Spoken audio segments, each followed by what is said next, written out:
see the reading for question number 3, which is electricity. So remember, I taught in one of my videos how to convert decimal numbers, okay, to units using scale fraction. So that's what we are going to do today. Alright? So we are going to plot the graph. Let's see what we are going to get. First of all, we are told to plot V inverse on the vertical axis against I inverse on the horizontal axis. Alright? So we are going to look at the graph. My graph here is not a 2 centimeter graph, it's a 1 centimeter graph. Right? So the boxes are 1 centimeters. Is that it? Now, what I have succeeded in doing first is to get the scale. Right? We get the scale.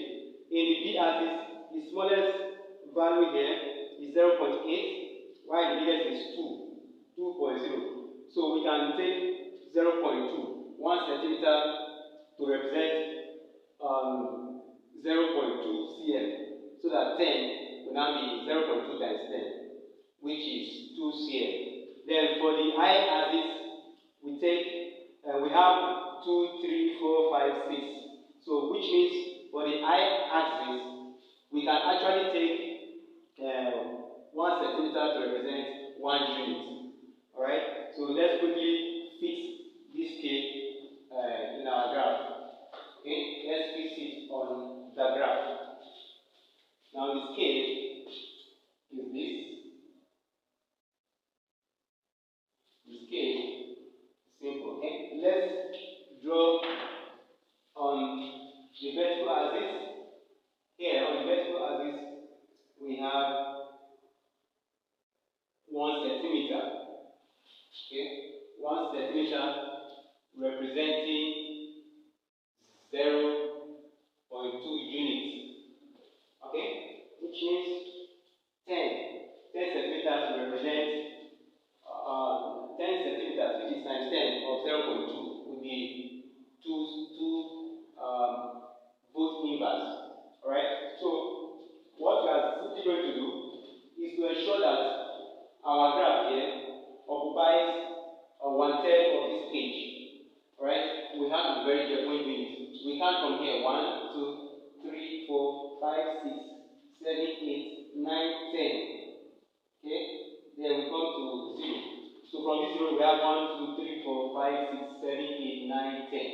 So we can from here we can draw our horizontal axis from here. Right, this is our horizontal axis. Both of the axes can start from 0. Both of the axes can start from 0.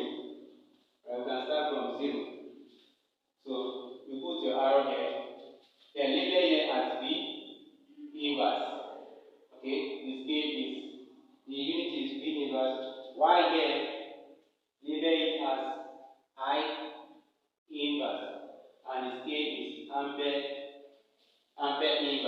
inverse of ampere. Alright, so now let's fix our scale. Here is 0.20. Here 0.40.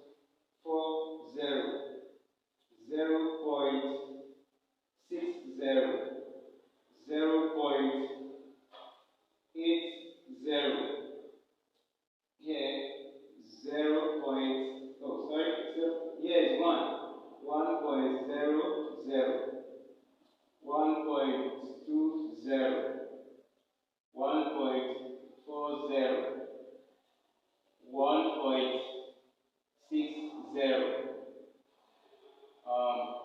Here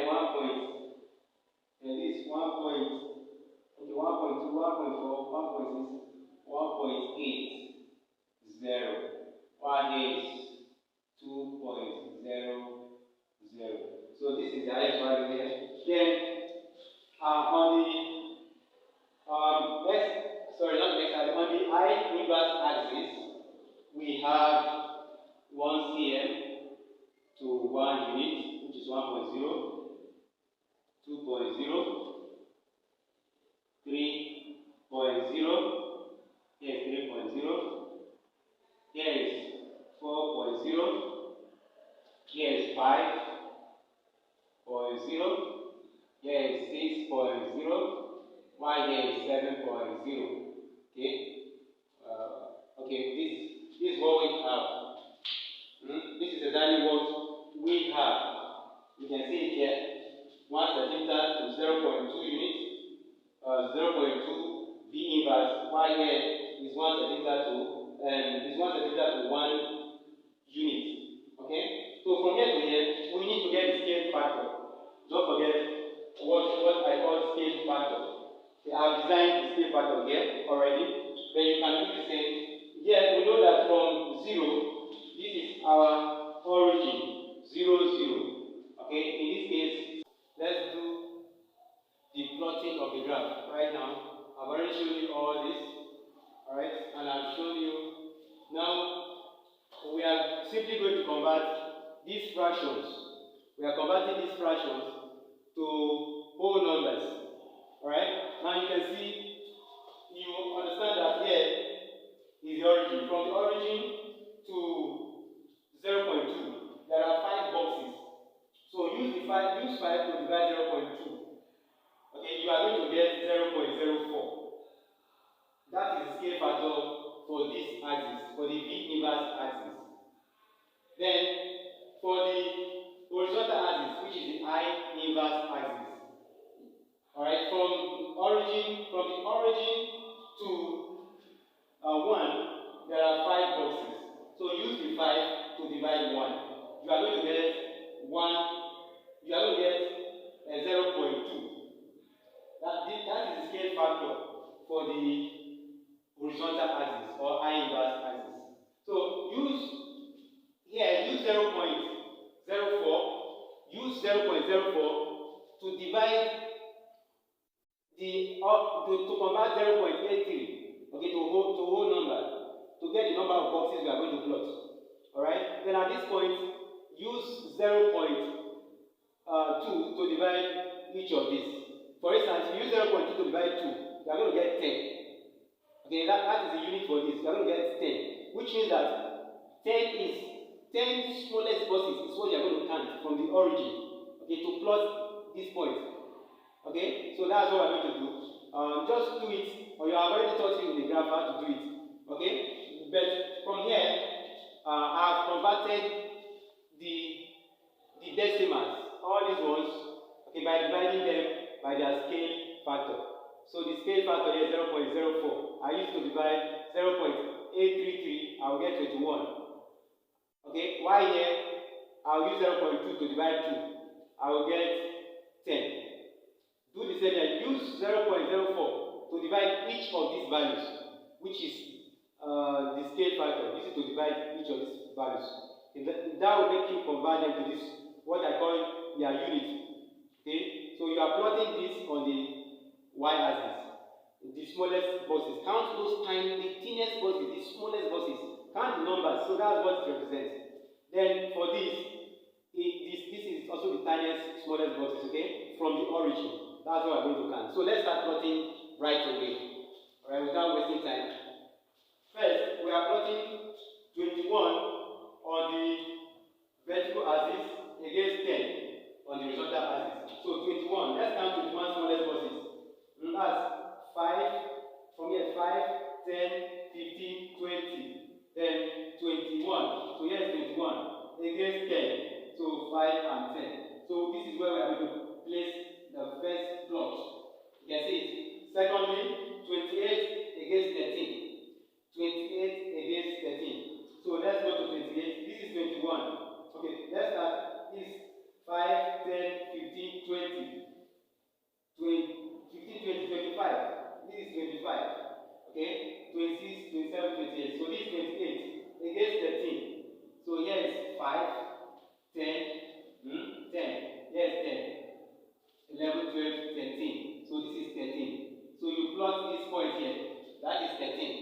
Then do the same to the other one. 31 against 14. 31 against 14. So here is 5, 10, 15, 20, 25, 30. Then 31 against 14. Okay. Don't forget this is 5, 10,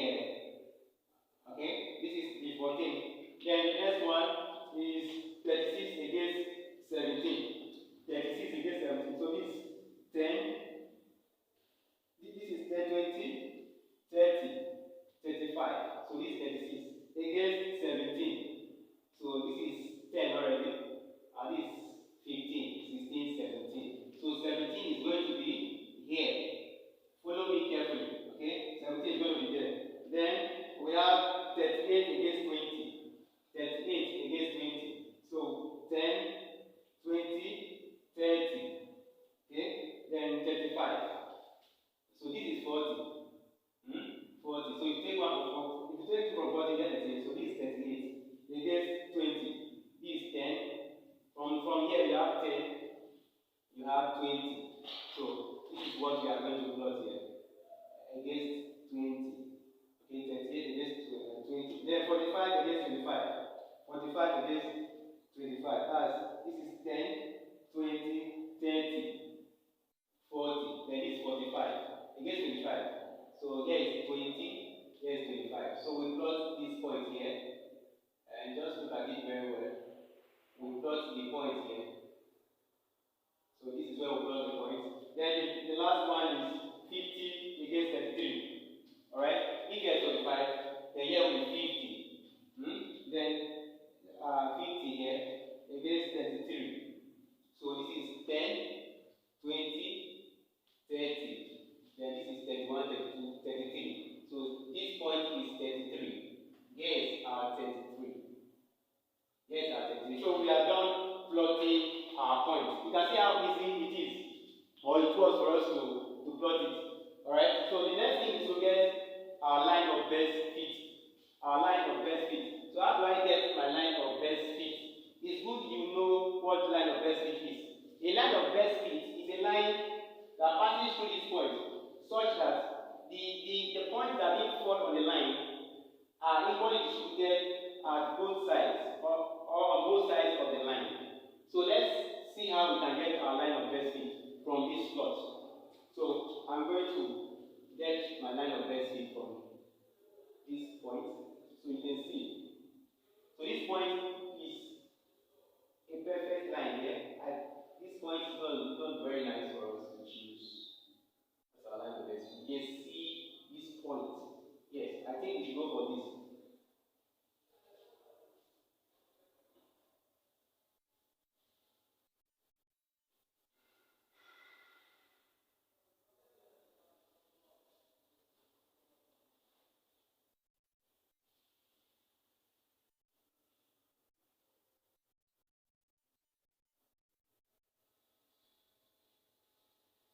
Okay, we take this as our line of best fit.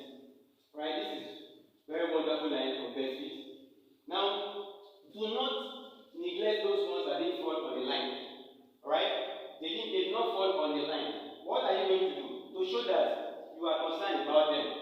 Okay? So that you don't lose the mark. Circle them. All the ones that didn't fall on the line should be circled.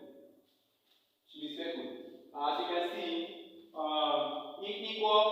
equal points out of the line are distributed, okay, on both sides of the line. So this is a perfect line of best fit. I hope you are following. Now, for the slope, take a big triangle, a very big triangle. Not too big, but reasonably big. Alright, so we take from here down here. Okay, let's take from here. And this is good. This line is, this triangle is good. You take this.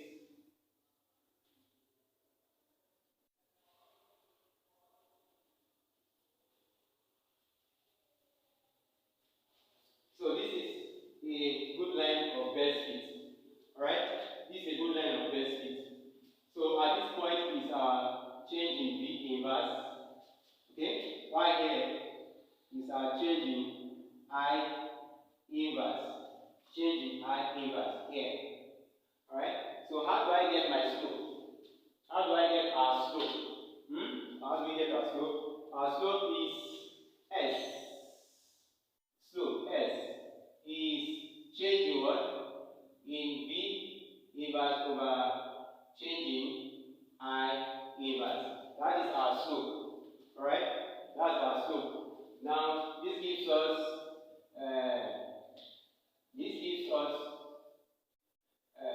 V inverse 2 minus V inverse 1 over I inverse 2 minus I inverse 1. Alright? So what is our V inverse 2 and V inverse 1? This is V inverse 2. Okay? You can use, it's better you use your pencil to trace this point. Then do it down here too. Right? Do it down here so that you know to get all the points. Well plotted. So just bring it down here. Here. Do the same here too. So that it's easier for you to get your points. and you get good scores for all of this. Alright, so we have 1.8 minus 0.6. Okay, 1.80 minus 0.60 minus 0.60, then divided by 5. The biggest value for I is 5.0 minus here is 0.8. Okay, because of C factor. C factor is 0.2. Subtract from 1, you get 0.8. Alright, which is 5.0 minus 0.8. Okay, so our S is now, if you subtract this two, you have 1.20 over, subtract this one 2, you have 4.2. So if you divide it, you are going to get your slope. Once you divide it, you get your slope. So that is what your slope represents, okay, in this graph. Now, on the V inverse axis, the vertical axis, you will notice that this line crosses, okay, it cuts this V inverse axis. So you are likely to be told to find the intercept. So you can see here that the intercept is 0.40. So that's a perfect intercept. And don't forget that it has units. Okay, the unit is V inverse. So it's 0.40 V inverse. The slope also has what? Units. So always put the units so I don't lose those half marks. Alright? So the slope has units. Alright? The unit is what? The unit is I V inverse. Is A V inverse. Okay? The unit for the slope is A, whatever you have there, to be A ampere inverse of ampere per voltage. Okay? Ampere per voltage. That will be the unit for the slope. Is that it? So that is how we have arrived at the end of the lesson. Okay? So the video, I'm sure you have learned something from this video. Like and share. Comment on this work I have done. If there's something you don't understand, please comment on it so that I will come back and make video. I answer without wasting time. Alright? I respond to comments very quickly so that I will be able to solve whatever problem you get before the exam begins. Is that it? Also, subscribe to my YouTube channel. If you are not subscribed and you're watching my channel, please just try and subscribe, okay? Do it for your teacher. Okay, just try and do it for me so that I'll be encouraged to bring out more content. Alright? So thank you very much, and I wish you success if you are a student. And if you are a teacher, I wish your students success as well. And it is my happiness that you all succeed and do well as you go for the exams. Goodbye for now.